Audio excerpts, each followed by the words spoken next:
Hey guys, in this quick tutorial I'll show how to fix OneDrive is full problem. Please make sure to watch this video to the very end so don't miss out on important information and to not make any mistakes. In saying that, let's dive in. Alright guys, you might be having this issue here, your OneDrive is full and you're wondering how do you fix it.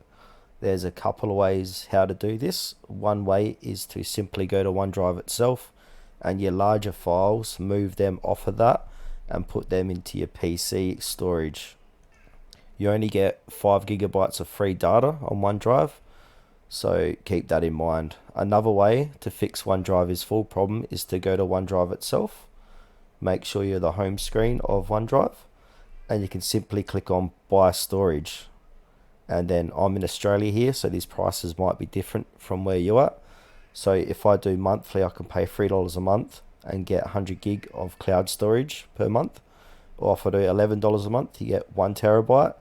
Or if I do a $14 family deal, I get 6 terabytes of cloud storage. And it's up to 6 people in the family deal.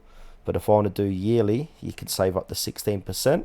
And it's the same storage, but you just save money if you do a yearly plan with OneDrive itself. So yeah, that's it for the video guys. How to increase your OneDrive storage.